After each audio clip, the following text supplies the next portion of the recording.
10-speed and brown shoe won't be seen tonight, so we can bring you a very special episode of The Gen X Files.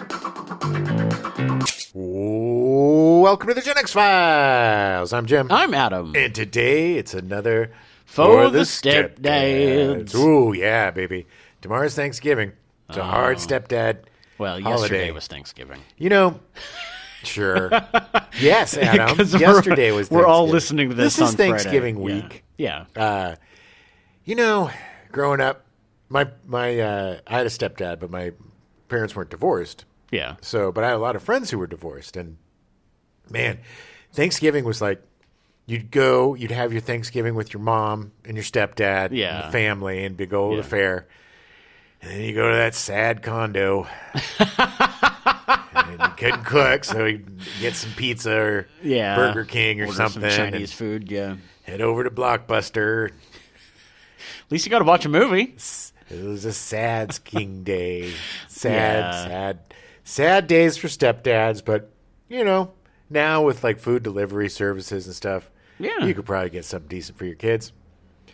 Oh, yeah. I mean, it's easy enough. Plus, with all the boxes you can get, and you just have to, like, throw it into a pan and cook it and all that. Like, it's much easier to make a semi-gourmet meal now. Holidays are hard times for dads. They are. And stepdads, you know. You got to try to buy the love of the steps. I think a lot of stepdads always would try to buy the love instead of being the, you know. It was either buy the love or set your foot down. Those are two kinds of stepdads. Yeah, that's true. Hey, buddy, I'm your buddy. And it's my way or the highway, young man. Yeah. You get to you're not my dad. Oh, I am now. Oh, buddy.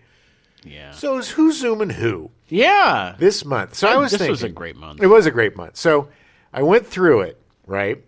So they live. The aliens are zooming Earth people. Yes. Earthlings, as we're called. Yes, the aliens were zooming the people. The Earthlings. Everyone. Yes. Everyone. Yes. So then you get to Total Recall, and it's Arnold zooming Arnold. He's zooming himself. That's one of my favorite scenes in that movie is when he's like, there, buddy. hey, by the way, I'm the bad guy. Look, I'm kissing the guy that you hate.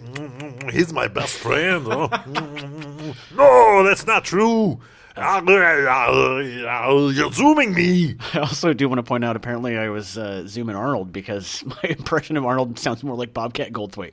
Well, that's kind of what Bobcat Goldthwait was a bad Arnold impersonation. And then we get to the thing, and the thing is zooming everybody. Yeah, making everybody question everything all the time. They were zoomed. So that's what Who's Zoomin' Who is. Thank you, Aretha Franklin. Yeah. I don't know who wrote Who's Zoomin' Who? I'm going to say she did. Sure.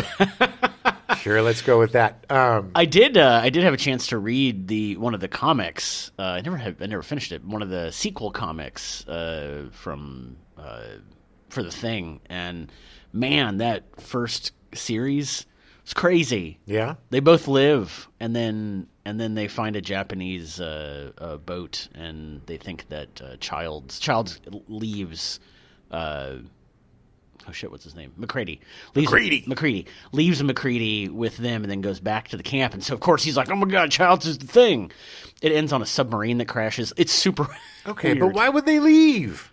He was going back. I don't know, but he wasn't. The whole point was for them to not leave, to die. At the end of that series, McCready was the only one that was still alive. Literally, everybody else he meets in the entire they're all dead. Childs died? Yeah. Well, he was on the submarine when it went down, so he's. I don't know. I got to read the rest of it. Oh, so. Maybe he's zooming you. I will say though, it would have made an excellent movie. It would have been a lot more actiony. There's like a paramilitary squad that shows up, like they're Army Rangers or something, and right after. Because surprise, when you blow up a Antarctic station, people notice. They would decided to show up. It would take a while for them. Well, I guess they had satellites back then. Yeah. You're like, what's that? Anyway, it was fun. I recommend it. They were really fun. Good. Yeah. And all those movies are great. It was fun to zoom. It's really not fun to zoom. It's fun to go zooming. Yeah, when you're zooming. I don't even know what we're talking about anymore.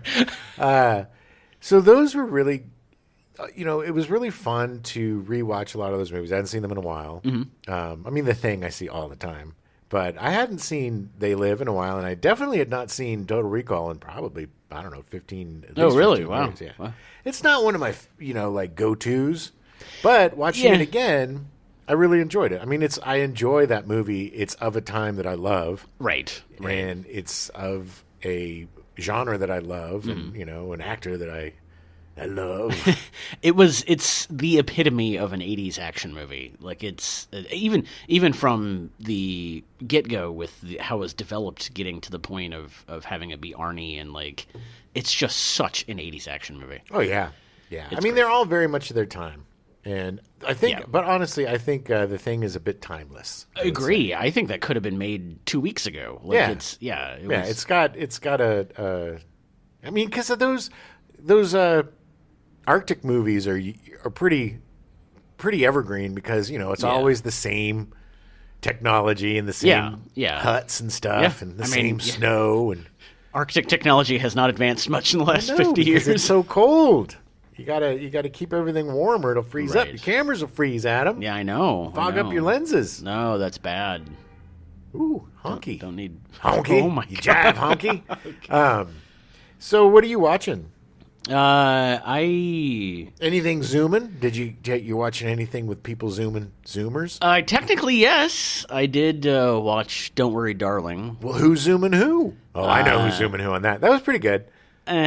I wasn't a little too long. Phoebe liked it. I wasn't a big fan. It was fine. It felt like a premise for a Twilight Zone episode, but then it was 2 hours long, and it was like, okay.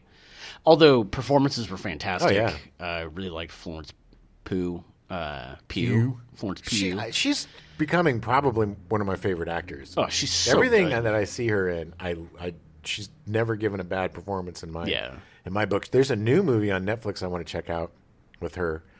It's the Wonder, I think it's called, or something. She goes to see some girl who's been on a fast for a million years. Yeah. Sounds weird. It looks interesting. I mean, she's in it, so I'll check it out. Yeah, I'll watch it. I think she is now one of those actors that if she's in it, I'll watch it. Right. Getting that way with her and with Anna Taylor. What's her name from Anya Taylor-Joy? Yes, Anya Taylor-Joy. I think she's great. Speaking of, that was another Who's Zoomin' Who movie I just saw, was The Menu. Oh, yeah. Which just came out last week. Highly recommend it. I'm sure it'll be on streaming in the next 3 days or something. But I hope so. It's made pretty good money, but Anya Taylor-Joy is phenomenal in that movie. She always is. She's definitely in that level of like Florence Pugh, yeah, where she just has confidence. And it's awesome. There's so many young actresses that are so fierce now. Yeah. I'm enjoying watching them much more than their contemporaries. Like, there's not a lot of young, and it's not their fault. I thought Harry Styles was really good, and he was fine. He's got some chops. He's a good-looking kid. He did well. Yeah. I mean, I don't know his music, and I've never seen him in anything else. Wait. You're telling me that you have never been to a One Direction concert? Oh, is it One Direction? Yeah, before he ruined One Direction. I think it's One Direction. It might not be. Jonas Brothers or something? No, that's with was it the redheaded kid in One Direction? Prince William? No, the kid that was on Game of Thrones. He's the redheaded, weird-looking... He's a really good singer, but he's like a... The one that was Chumley Dimples, I think his name is. Chumley Dimples. The one that was a guest star? Or yes, he was a guest star. He's a troubadour. He's a singer. Ed Sheeran? Yes, thank you. He was not in One Direction. He wasn't? No. I can't keep all these kids straight. I don't even know if Harry Styles is in One Direction. I think he was. I don't know, man. If I knew boy bands, it would be a problem. He did. I will say he did with the reveal of that movie with Don't Worry, Darling, and I don't want to spoil anything, but like he did a great job, because he definitely the other half of his role, he was almost unrecognizable. It was really good. It was also really fun to see the Big Mouth guy doing a more dramatic. Chris Pine. No, from Big Mouth. Nick Kroll. Nick Kroll. Yeah. I just thought you were talking about a guy having a big mouth. Chris Pine can fit his whole head inside his mouth. Chris Pine looked like this movie ruined him when he was on like the press tour, or when he was at camp. Really? Like, he looked like he was cosplaying Ellen. Wow, he looked angry, like Ellen. Sour no, he just was there. but not there. He Weird. just seemed like he was just constantly escaping maybe the situation. It didn't seem like a lot of people. I don't know. I hate when there's so much like drama that comes out. I don't want to know who's effing who and who's mad at who. I don't care about any of that. It seemed like Florence Pugh was kind of upset about this movie for some reason. I don't know, but it's like maybe Chris Pine was upset because the movie was so long and he was so tired of seeing it, and he was just like, I can't do this anymore. I'm just going to grow out my hair for the premiere. I'm just going to let my hair grow and show you how long it took to make this movie. Chris Pine's a weirdo, but I like him. I love his dad. Oh, he's great. Oh, yeah. His dad was on Chips. Yeah. He was he was. He was the police captain on Chips. Yeah. Chris Pine's great. I mean, it's not... They were all great. The movie itself, I don't even... I think Olivia Wilde did a great job directing it. She's a good filmmaker. I really enjoyed her other... I don't know if it was her first film, but Booksmart. I think it was her first. I think it was her directorial debut. No, I didn't see it, though. With Beanie Feldman and... the actress who played the daughter in that horrible George Clooney movie that just came out. Oh, I don't know her name. The Ticket to Paradise girl. Yes. Yeah. She was great in Booksmart. Both of the leads were great, and it was a really good movie. I need to see that. I would like to see it. Yeah, it's I've heard on Hulu. really good things. Yeah. Hulu? I finally watched Nope. Yeah, Nope. Yeah. My favorite part of that movie was the call out to the title. Every time they were like, nope. It was so final. Nope, we're done. All right. I am not doing this. It was great. It was so good. Okay, look, I'm going to say, if you haven't seen it, pause the show, go watch it, and then come back, because I want to talk about it. I mean, I think it's fair. It's been out for quite a while. It's been in the theater for a long time, and it's now on But if you haven't seen it, pause the show, go watch it, come back, and join in the fun. Yeah. So let's wait 2 hours for them to come back. That's still on. So and we're back. So it was, to me, I was lucky enough not to have anything spoiled. Same. Which is incredible, since I took you 4 months to see it. Waited for streaming. But it was so good. It was basically Jaws. Yeah. In the sky, but it was like, the thing that was so frightening is it's the sky, he's everywhere. Yeah. It doesn't matter where you go, he's there. And it was just so interesting, and the whole subplot with the chimpanzee attacking the sitcom set. And Glenn from The Walking Dead. Stephen Yeun, who was great. Phenomenal in this movie. Oh, my God. Such a layered performance. Oh, and he's such a screwed-up kid actor. Oh, yeah. and the relationship between the Sibs was really cool. I love both of those actors. Oh, they're so good. I remember, I think, was it Akilah and the Bee that we first saw? Yes, I believe so, yeah. Which she was phenomenal in and just keeps getting better and better. And then David Alule? Daniel Kaluuya. Daniel Kaluuya. Oh, jeez. Oh, boy. You were a little off. Daniel Kaluuya. Yeah. So great, man. So great. I love that he's becoming the De Niro. He was so good. It's so funny because Phoebe and I watched Black Panther, and I totally forgot that Daniel Kaluuya was in it. And he is so different. He is such a good actor. Yeah. The characters are so defined. He was so understated in Nope. Like, it was so good. Well, yeah. I mean, he played that character so well of, been under his dad's thumb. Keith David. Yeah, our buddy Keith David's I was so happy to see him, and then so sad. Yeah. He got killed by a nickel. I thought that the part of the tech guy, I don't know his name. I don't know that actor's name. I literally thought that part was written for Dave Franco. Oh, it's very Dave Franco's part. And it was like, I don't know if it was one of those that, like, Dave Franco just didn't have time, or... No, I think he wanted more of a diverse cast. Sure, So there's not a lot of... He was just so that type. Yeah, but I think, I mean, if you look at it, there's not a lot of, like, white people cast in the main roles, which is great. That's true, yeah. The Hispanic kid is the techie guy, and... even his like little weird techie friend is like the like blue hair. And it was good. And my favorite thing about it is that the script is so smart, because like they know something weird's going on and they get all this stuff and they try to pretend like all the security systems, and they're like, no, whatever. And then the dude's like, yeah, that cloud hasn't moved in like 3 days. And they're like, oh, you noticed? And it's like, yeah. It was great. Everybody was kind of in on it. People weren't stupid. There was that great scene with the kids pretending to be the aliens. It was super creeps. Oh my God, that was so. There's so many excellent elements to this movie. Nope. Yeah. Just if you haven't seen it, the dude, the director guy, totally out of nowhere. The one that did all the filming. Oh, the cinematographer. Yeah, cinematographer. Played by Walcott. Is that his name? I don't remember. He's one of the best character actors ever. Yeah. He was in The Crow. He was in Alien 4. Yeah. Michael Walcott. That sounds right. Something. That sounds right. He's so good in this stuff. One of those, and also. Osgood Perkins was in it. Anthony Perkins' son. He played the stage manager when they had the horse train. He was trying to do the Daniel Kaluuya was trying to do the thing. Yeah, I love Osgood Perkins. He's actually a really good director. All right. Yeah, it was a fantastic movie. Yeah, it was. It was great. The only thing about it that I was disappointed is that when they first started doing advertisements for it, I thought it was going to be about biblical depictions of angels. I'm glad it wasn't. And it wasn't. I thought that was what it was going to be, but I'm glad it wasn't. But you don't know. Maybe it was. I mean... You don't. There's no explanation of what that thing is. Right. That's just not how an angel looked in biblical descriptions. How do you know? Well, maybe... It's in the Bible, Jim. Well, they changed a lot of stuff in the Bible. Oh, my God.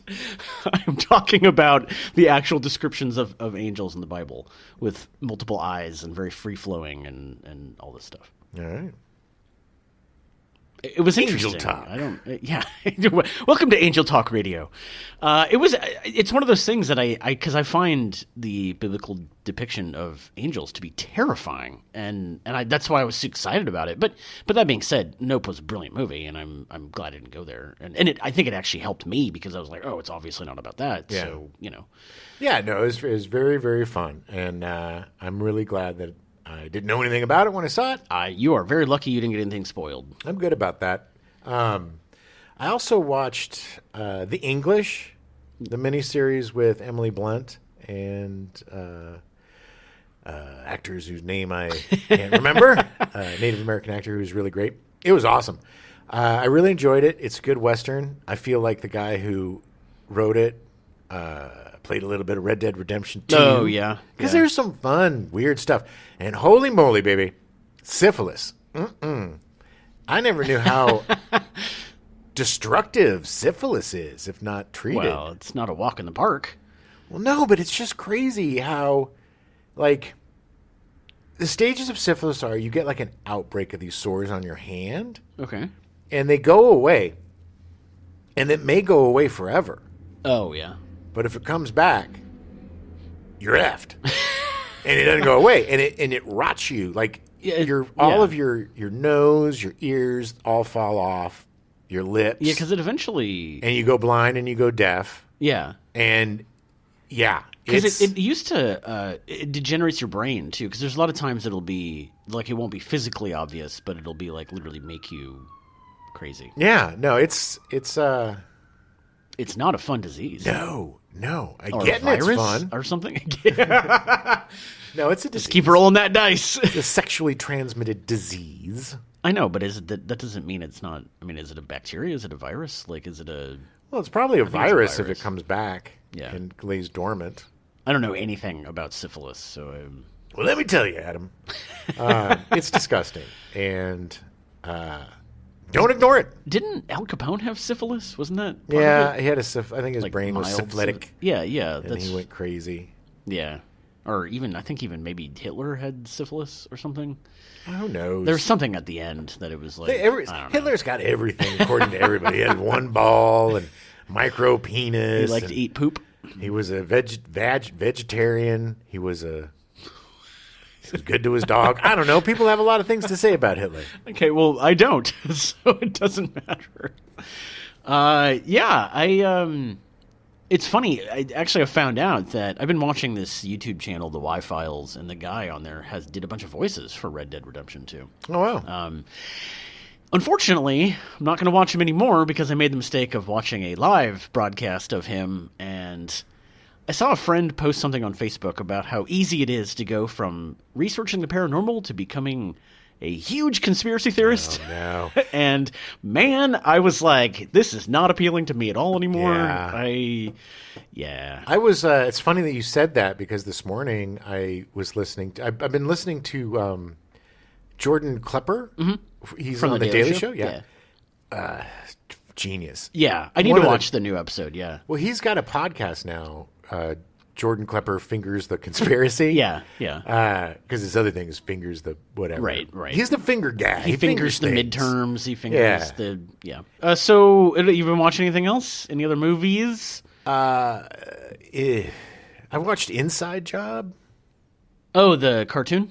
Yeah. It's good. It starts slow, but it gets better. The second season's really fun. Okay, I couldn't get into it, but I'll give it another try. It's fun because you get Lizzie Kaplan and Adam Scott reunited as lovers. Ooh, but it's fun. It's goofy. Yeah, I mean, Clark Duke's on it. Oh, nice. Brett Gelman's on it. He's really funny. Oh yeah, Brett Gelman's great too. I'm not finished with it yet. I enjoyed it. There's just so much stuff out now. We've been we got to finish up Andor today. Yeah. That's been great. That's been awesome. One of my favorite. It has been a very bright spot in the Star Wars universe from the last few years. The TV shows have all been really cool, but this one is so. It just captures. It seems like it was made in the 70s. It just captures that feel and the look and the vibe of the original Star Wars. It was shepherded very well by the showrunner. Yes. Even the hairstyles and stuff. Everything very, very late 70s. Yeah, it's just, and they did a great job of integrating kind of newer technology with the older technology. And I got to say, Mr. Skarsgård. It's the role of a life. He's the coolest MFer on the planet. So good. Okay, spoiler alert from the previous episode. If you haven't seen it, just pause and go watch it. But man, it's not even that big a deal. But his escape with the ship. Oh, it was so rad. He's got the cool. It was so rad. There's only one ship now that rivals the Millennium Falcon as the coolest ship in the Star Wars universe, and it's whatever that ship's called. It should be called Awesome. It's the USS Awesome.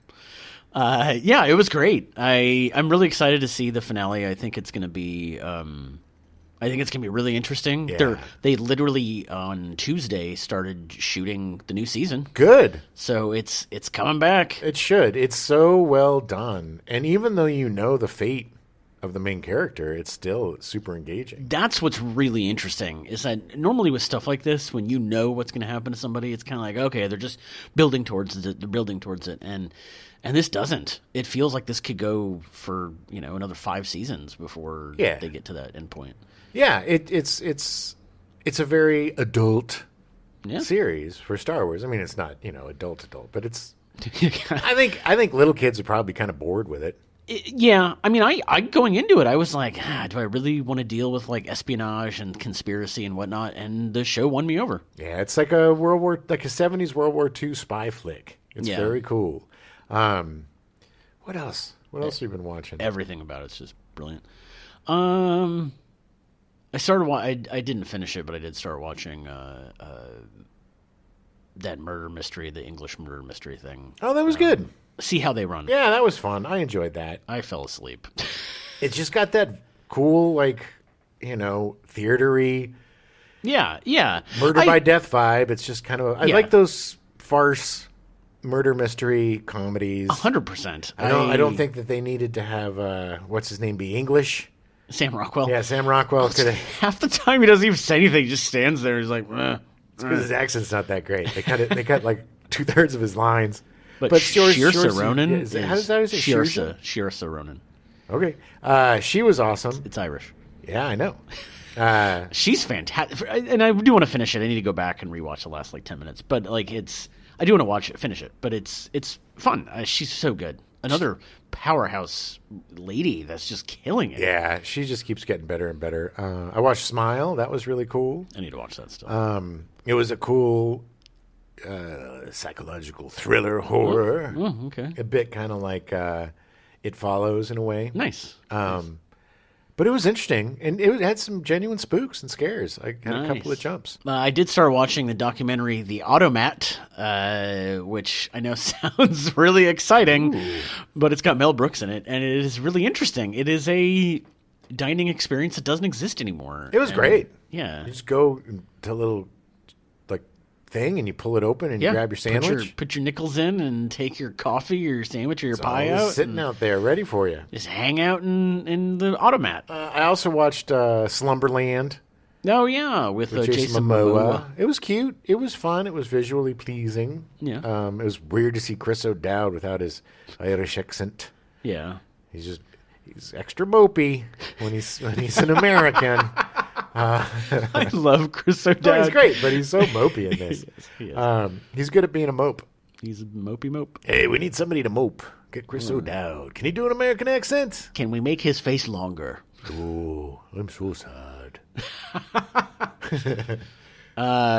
They finally announced Top Gun Maverick is coming to Paramount Plus on December 22nd. Oh, yeah. I'll be interested to see that. Finally, I've heard such good. It's funny. I really could not care less about that movie. I know everybody says it's the best movie of the year, and I'm sure I'll enjoy it when I see it. But it's like I keep forgetting that it exists. And then it'll be like, oh, yeah, that movie's coming. It's funny because it's made a lot of money. Sure. I'm not saying that I am the majority on this one. I'm just saying that for some reason, I just don't. I don't know what it is about Tom Cruise that I've just not soured on him, but I just think I've had enough. He's really good in this movie. I'm sure he is. He is a movie star. Yeah. He's one of our very last movie stars. Yeah, and that guy is a professional, a movie star. Yes. I finished the Lego Star Wars Skywalker saga. I finished the stories. the movies. Yeah. There's still a bunch of stuff to go back and do if you want, which is cool because then it's like an open worlds kind of thing.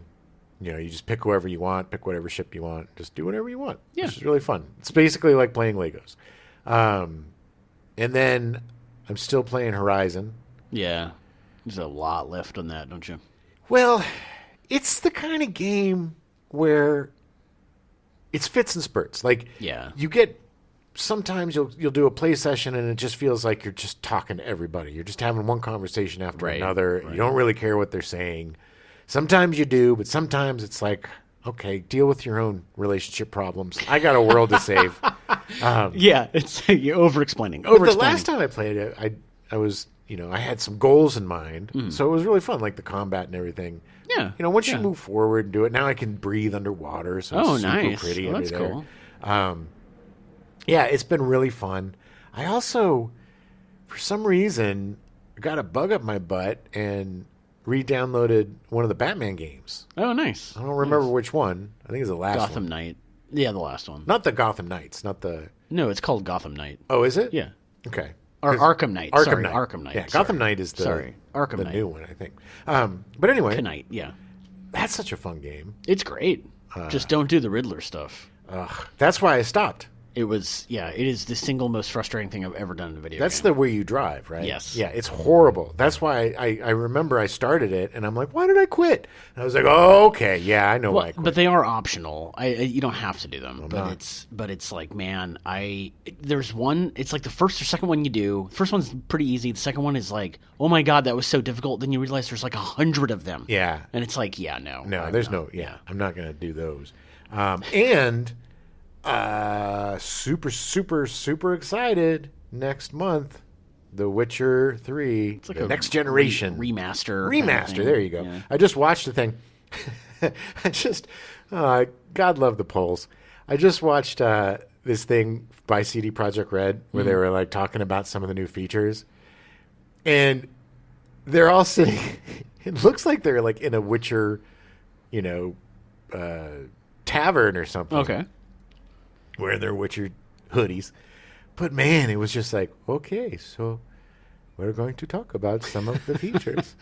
Yeah, this is great. I love it. Oh, and we fixed that one quest that was bad. My bad. Sorry about that. That was me. I did it, but we fixed it. But even though they were charming, a little boring, The new stuff looks great. There's so many different modes. Like, oh yeah, you can change the view. You can change nice. the way you fight. You can change all sorts of stuff. And there's like new side quests and there's new stuff based on the Witcher show. Oh wow, really? Interesting. So it's not just a port. It's they kind of gave you some new stuff to play around with. But man, I'm so excited to replay that game. Yeah, it was a fun one. I definitely am looking forward to that. It's got such a rich story. It's very good.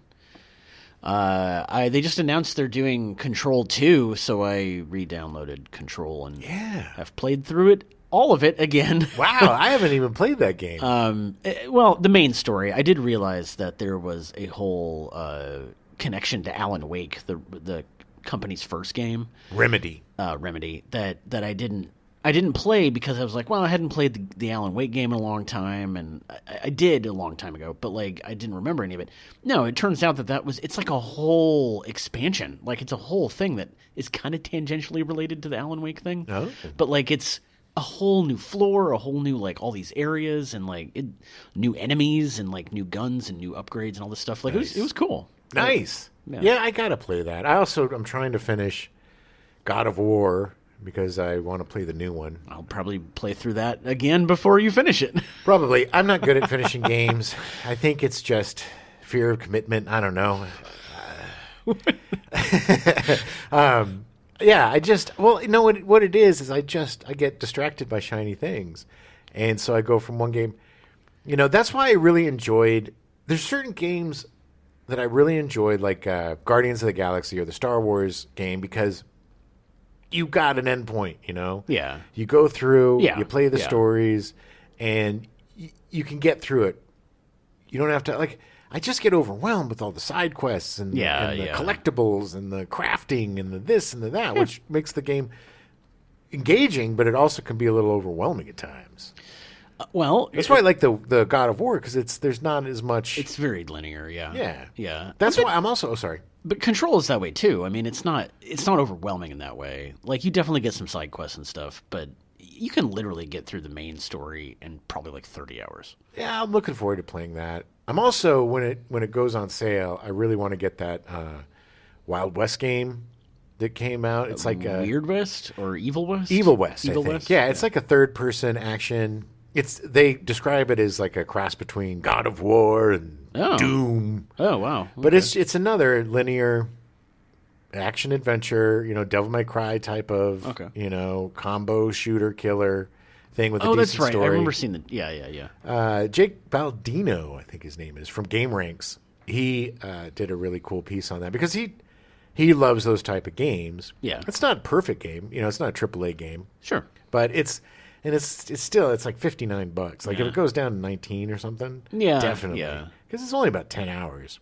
That's not a ton. But I do like those 10, 12-hour experiences too, because it's fun to get in and get out of something with purpose. It's great to have an open world to explore for years and years and years. Yeah. But there's also something to be said about the accomplishment of finishing something. Yeah.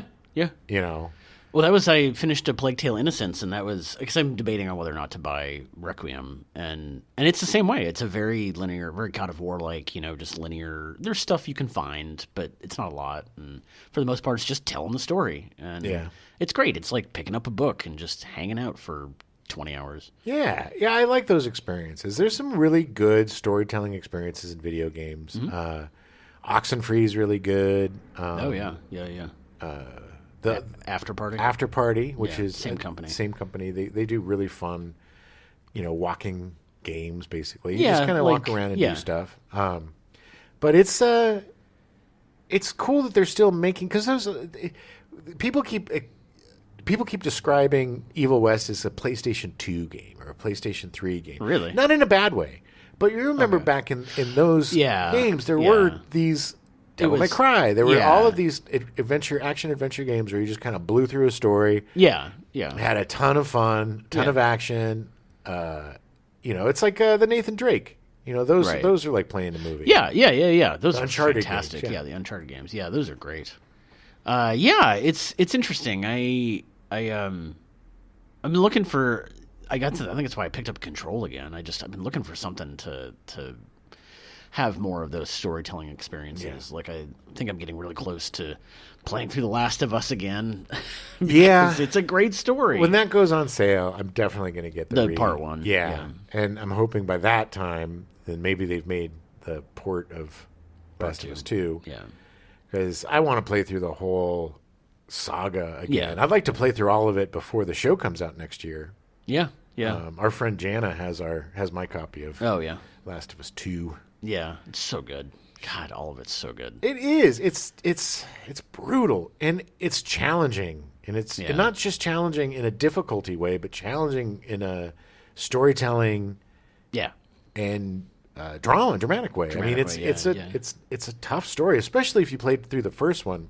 Yeah. The second one is, there's heartbreaking moments that there's moments in that video game that and Red Dead Redemption 2 that really affected me. Yeah. And those are the best games, the kind that can when and this is a spoiler for those who haven't played Red Dead 2, but at the end if you have the same horse throughout your playthrough and it dies, because it dies, his reaction is just so heartbreaking because it's your and it's heartbreaking for you too because you've had that horse for so long. Oh, they're good at the heartstrings. It's again, Rockstar and Naughty Dog are probably the two best storytelling companies out there. Completely. Yeah, that's the beauty of The Last of Us is that everything in that game is towards raising tension and like making it more dramatic. Like it's the fact that half the game you run around, I've got one bullet. Yeah. What am I going to do? Yeah. I mean, like I found 3 more and it took me 4 shots to kill this guy. And now I'm like, oh. Yeah, you have to really strategize and plot how you're going to go through stuff. And I really love that stuff. And I also just like, it's the same thing with movies. I like really good independent films. Mm-hmm. And I also just like big old crazy blockbusters. It's like there's room for all of them. And it's whatever mood you're in. Yeah. I've been getting more excited about the Marvel stuff coming up for some reason. I was kind of after the last Avengers movies, and like I was like, okay, because I loved the whole Infinity Saga, like in the comics and in this, like it was great. And so I was kind of like, what now? Like, what does it really matter? And the shows have been great. I mean, I've been enjoying the stuff. I've been enjoying most of it. And the movies have been okay. But, like, for some reason, I feel like they're kind of gearing it up again. And I'm getting excited to see the crossover stuff and all that. Yeah, the show, I loved She-Hulk and I loved Ms. Marvel. Yeah, they were done really well.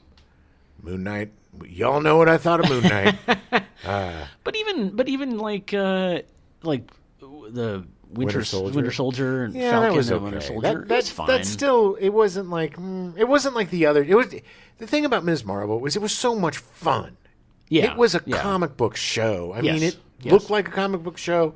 It smelled and it felt and it tasted like a comic book show. It was so much fun, and it reveled being in that world. Yeah. And it told a story that was about people that you don't usually get a story told about, especially in a superhero movie too, and done in such a really great way, and in such a positive and informative way that, like we talked about before, I think the way that they used culture in Ms. Marvel was just so much more refreshing than the way that they used it in Moon Knight. Yeah. Which it was just kind of a, in Moon Knight it was just a plot device. Right. Whereas it was in the DNA of Ms. Marvel. Yes.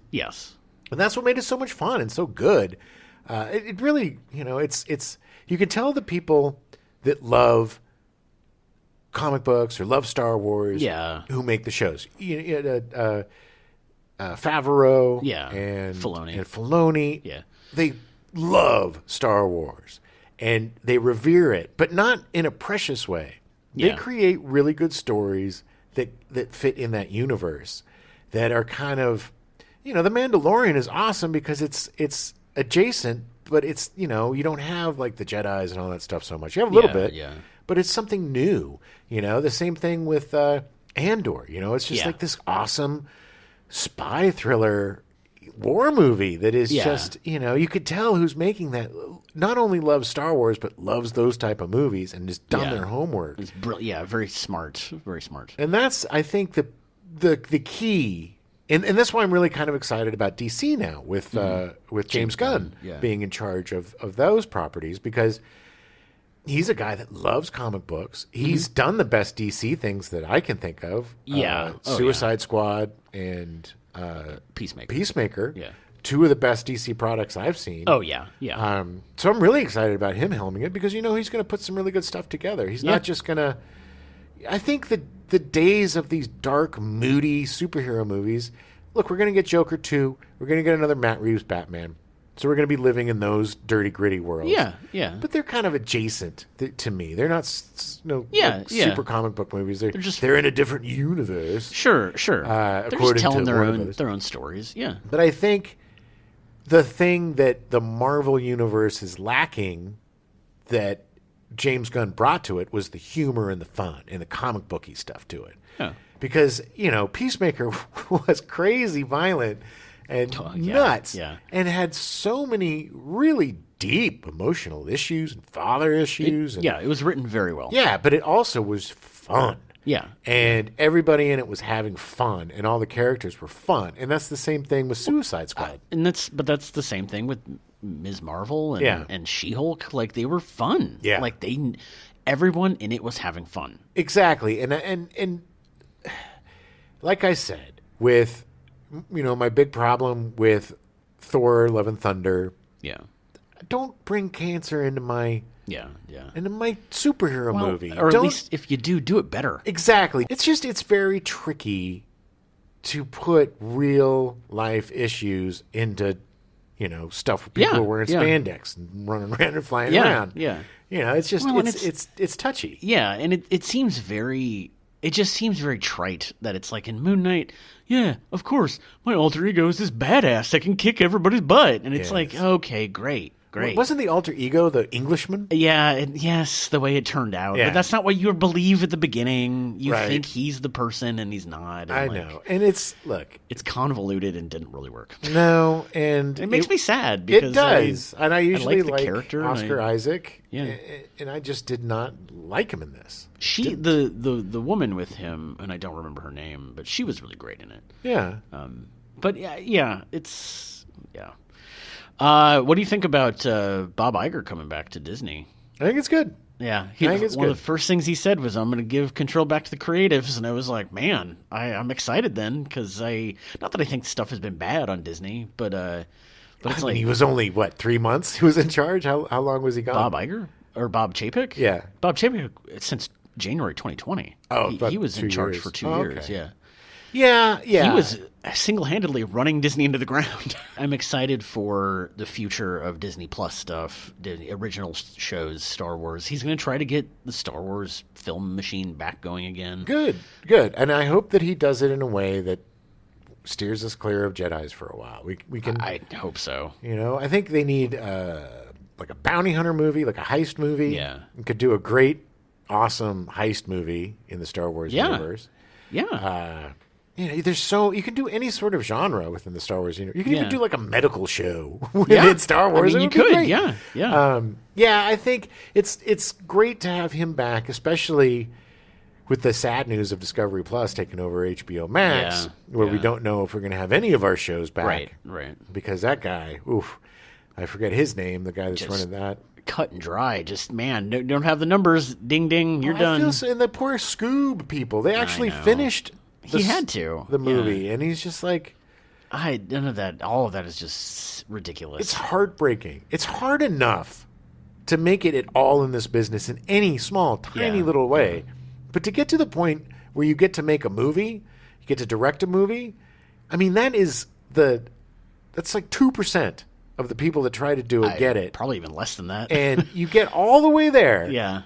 And then they're like, tax break. Nobody's ever going to see your movie ever. We're going to put it in a vault, and nobody can ever, ever, ever, ever see your movie. Except for you, because you'll have a copy of it. Yeah. Show it to your friends. One person at a time. Yeah. I don't even think they can have copies of it. Probably not. Honestly. I'm sure he probably does, but I don't think legally they can. All right. Well, we're out of time. Nice. Well, hope everybody is fat and sassy from eating on Thanksgiving. Yeah. And do yourself a favor. on Black Friday today, if you still got time, why don't you pick up The Thing and Total Recall? Get yourself some DVDs. Yeah. Jump up that collection of Blu-rays. So, a lot of fun extra stuff on those Blu-rays. When the power goes out and you're running your Jenny, you're not going to be able to get Netflix, so you're going to need something to watch. That's true. Physical media, baby. Anyway, we'll see you next time. We're starting up a whole new month. Toys Story. It's the Toys Story. Apostrophe S, because it's their story. You're literally going to say that every time. I am. And we're starting with Hot Wheels, baby. Oh yeah. And then Hot Wheels with no apostrophe. Nope. And then, because they got wheels. They got wheels, yeah. And we're going to do Nerf and G.I. Joe and Lego. Yeah, it's going to be a fun month. Yep. Get your toys ready, because we're going to play. I finally watched Get Out. No. I finally watched Nope. We now return you to your regularly scheduled programming. The Bionic Woman, already in progress.